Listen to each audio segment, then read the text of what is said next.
Thought for the day. Resilience is all about being able to overcome the unexpected. Welcome to 7 Minutes for Yourself. I'm Christina Aina, and I'm so glad you've joined me for what I believe will be 7 of the most enriching minutes of your day. Let's take this time to reconnect with ourselves and improve our well-being. In today's episode of 7 Minutes for Yourself, we discover the secrets to resilience and how to bounce back after failure. Have a listen. How do you stay resilient with what you are doing?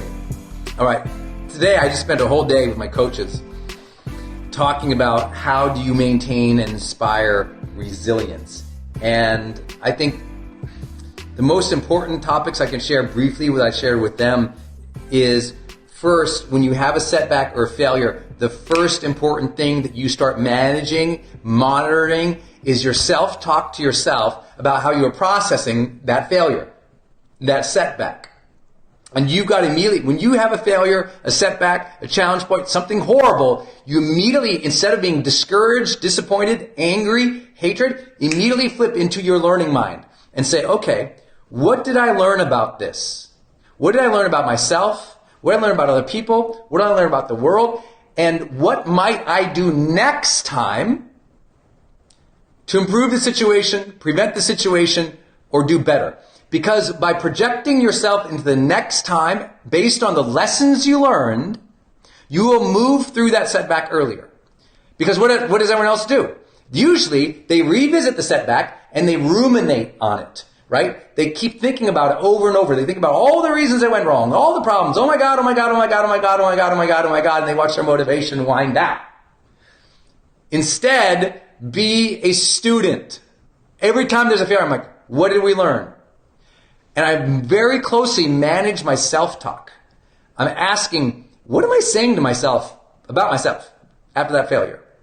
Because one part of me wants to go, Brennan, you big dummy. How could you let this happen again? You always fail. You suck. You knew this was going to happen. Look at you, still being stupid, still being a loser. OMG. And of course I could do that. But if I hear that, I'm like, that is completely not productive. Instead, I tap into the Brennan and says, hey, Brennan, you're a student, right? You're in this personal development stuff because you're curious about yourself. You're curious about living a good life. So what'd you learn? Go ahead, Brennan. Explain it to me, buddy. What did you learn about yourself during this? Aha. And what did you learn about other people in this? Mm-hmm. And what did you learn about the opportunity or the context of the world? Aha. Now, Brennan, what are you going to do next time? And that simple self-talk starts moving me into the future. And that makes me buoyant and excited. And yeah, you heard it first, motivated. Because when I think about how to do it better next time, that motivates me versus being discouraged by thinking about how it happened last time. Think about next time, motivated, last time, discouraged. So approach it from the learning mindset, manage self-talk. The key to resilience is what you are saying to yourself and how you are labeling yourself, other people, and the context. If the context, you're like, well, that real estate thing or that investment or that promotion or that marketing don't work, never does, ain't gonna work for me because I'm stupid and other people are better than me. Well, no wonder the Doritos, Diet Coke, and Netflix thing keeps happening. Right? You're talking yourself into doing nothing. I want you to talk yourself into the learning and the motivation for next time. That is the absolute key to resilience. The second aspect of resilience is very similar to discipline, which is all I want you to do is connect with somebody else and process it with them. When you suffer in silence, the suffering lasts longer. When you express and share your suffering with other people, you tend to get comfort, you tend to get understanding, compassion, and you're able to forgive yourself and move through it more quickly. That is why you need to be in a good community of people. And I know not all of you are in my mastermind. Not all of you are at our events. Not all of you are in the social community here because maybe this is your first time with us, but I'm cheering you on from afar. I'm here for you. I love you. You have support in this world. Never forget it. Never forget it. And if you're like, but I don't have anybody. I'm like, listen, easy answer. All I want you to do, please go volunteer for some organizations in your local community and as you get a volunteer community around you, when you're struggling, now you can call up your fellow volunteer, another person, or tell them out while you're volunteering, like, yeah, I've been having a bad week, or yeah, this happened in my marriage, or yeah, I got the medical report, and if you have no one to share anything with, no wonder you suffer. But don't forget that there's 7 billion people in the world, and there's no reason anybody watching this doesn't have a positive supportive group. If you don't have a positive supportive group, you can't blame where you're from, you can't blame your city, you can't blame your company, you can't blame your team, you can't blame anything else.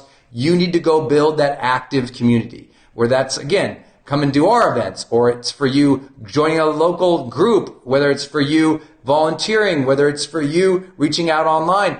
There are always options for you, but it's really like, we can all be warriors, right? But I always tell people, you need to understand that warriors have other comrades.